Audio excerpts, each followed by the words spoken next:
Cousins, buckle up because this one is heavy, layered, and already tearing the internet in half. Be sure to subscribe.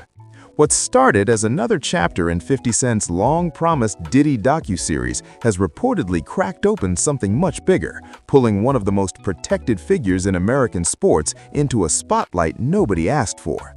When 50 dropped the first installment and began talking openly about industry silence, fans immediately noticed a name he didn't say directly but kept circling around: LeBron James.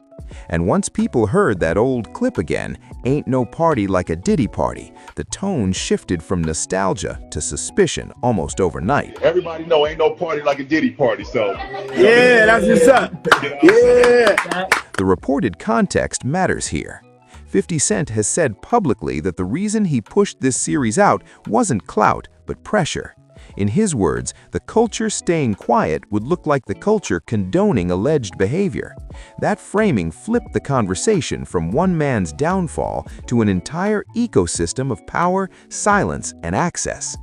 Fans began asking whether hip-hop and celebrity culture were on trial alongside Sean Combs, or whether certain figures had been insulated for too long. And as soon as that door opened, LeBron's past proximity to Diddy became unavoidable in online discourse. Old footage resurfaced fast: interviews where LeBron laughed about Diddy's parties, clips where he looked relaxed, celebratory, comfortable. On their own, none of that proves anything, but in the shadow of allegations, timing becomes everything.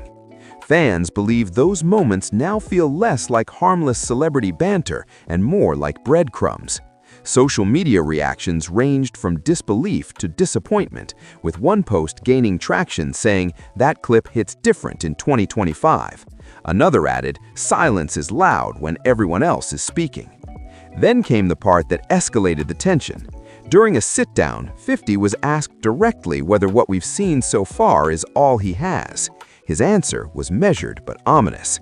He reportedly said everything couldn't make the cut, that the series was limited, and that choices had to be made. He also hinted that more content exists and suggested future releases might not wait on traditional platforms. Fans immediately interpreted that as leverage, not proof, not accusations, but potential. And in scandal culture, potential is gasoline. At the same time, long-standing rumors resurfaced about recordings tied to Diddy's inner circle. For months, industry chatter has claimed tapes were being shopped quietly, allegedly passed between intermediaries, whispered about but never confirmed. According to reported commentary from multiple figures over the years, Diddy was known to document everything. The alleged reason wasn't vanity, but control. Dirt as currency, insurance in a business where loyalty expires fast. None of this has been proven, but the consistency of the claims has kept them alive. Names familiar to scandal watchers echoed again: Jaguar Wright, Gene Deal, others who have long claimed Diddy kept leverage on powerful guests. Fans pulled clips where those warnings were dismissed years ago, now reposted with captions like "We didn't listen." One viral comment read, "If even half of this is true, a lot of untouchable people are nervous right now." And as those conversations intensified, LeBron's silence became part of the story rather than an absence from it. Online, people began connecting dots, not evidence, but patterns.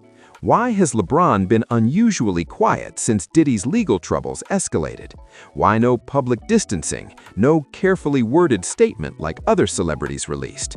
Fans believe the contrast is what's fueling speculation, not any single clip or rumor. In a media environment where crisis PR is standard, silence feels intentional. Whether that intention is privacy, legal caution, or something else entirely remains unknown. Adding fuel were resurfaced alleged messages tied to Drake that fans interpreted as hints about helping LeBron move discreetly in his personal life. Those messages have never been verified, but once they re-entered circulation, they reframed years of celebrity friendship as something more strategic. Memes turned serious, jokes turned accusatory, and suddenly LeBron's carefully curated family man image was being dissected frame by strangers with Wi-Fi and time. Then came the viral image, a photo allegedly showing LeBron in a French-style outfit, circulated wildly. Many immediately said it looked edited, possibly fake, and even critics admitted it screamed Photoshop. But truth rarely slows virality. The image became symbolic rather than factual, used by fans to reinforce a narrative of secret lives and hidden rooms. It wasn't proof, it was perception, and perception, once it spreads, is hard to pull back. By the end of the week, the mood online had shifted from curiosity to unease. Not because anyone had accused LeBron of a crime, but because the story now included vaults, unreleased footage, and a man known for making examples out of enemies, hinting that Part 2 could be worse. Fans are asking one question over and over: if 50 Cent really has more, and if those tapes really exist, who decides when the next name drops? And, more importantly, who's already bracing for impact as the countdown quietly begins? The tension sharpened once fans realized this wasn't just internet noise anymore, but a slow-moving pressure campaign.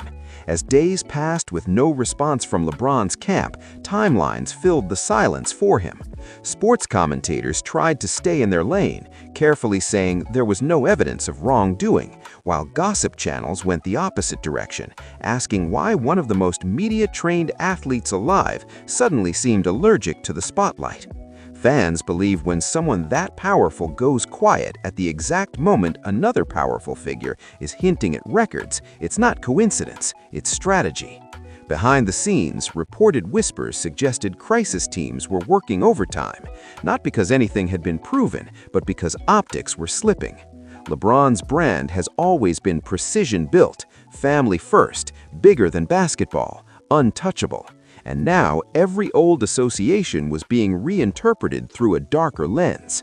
Insiders acclaimed executives were nervous about how quickly the narrative was shifting from Diddy scandal to who else knew, who else was there, who else benefited. That shift matters because once the question becomes who else, the circle widens fast. The internet also started re-examining timing. Fans noticed that around previous Diddy controversies, LeBron had moments of absence or unusually low visibility. None of that proves intent, but fans believe patterns tell stories. One viral post claimed every time smoke hits Diddy, Bron disappears. Another countered, "Y'all reachin', let the man hoop." That back and forth turned comment sections into battlegrounds between die-hard defenders and skeptics who felt betrayed by the possibility that their hero might not be as clean as advertised. Then came Kanye's old words roaring back into relevance. Clips of him warning about control, leverage, and secret rooms flooded feeds again. At the time, those rants were labeled paranoia. Now, fans were replaying them with captions like, "He tried to tell us." Kanye had specifically mentioned athletes, moguls, and entertainers being tied together by unspoken agreements. Fans believe Diddy's alleged methods fit too neatly into that framework for comfort. And whether Kanye was exaggerating or not, the overlap of names has people uneasy. Another layer emerged when fans began questioning loyalty. Why would LeBron ever feel obligated to Diddy? What could possibly bind an NBA billionaire to a music mogul facing collapse? That's where the alleged tapes theory keeps resurfacing, not as fact, but as explanation. Blackmail has always been the unspoken boogeyman of Hollywood, and fans believe it's the only thing that makes sense of the fear, the silence, and the sudden distance some celebrities are maintaining from the conversation entirely. Meanwhile, 50 Cent continued doing what he does best, posting cryptic captions, laughing things off publicly, letting interviews breathe without clarifying too much. Fans noted how often he emphasized culture accountability rather than individual guilt. That distinction matters because it suggests the story he's telling is bigger than one man, and that's what scares people. If LeBron's name is part of that broader story, even peripherally, the damage could extend far beyond one scandal cycle. The sports world started bracing for questions it hates answering. Can greatness on the court exist alongside moral ambiguity off it? Should athletes be held accountable for the rooms they enter, not just the laws they break? Those debates spilled into radio shows, podcasts, and locker room conversations.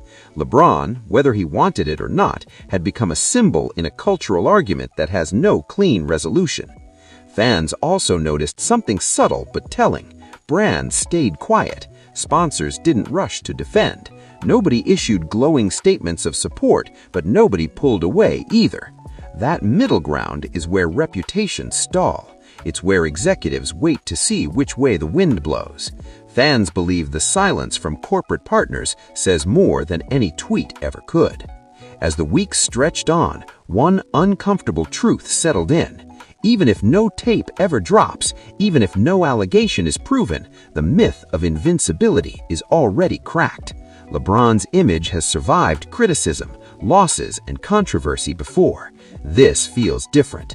This feels like uncertainty attached to legacy, and legacies don't like unanswered questions. So now everything hangs on one unresolved possibility. Not what's been shown, but what's held back. Not what's been said, but what's being held back.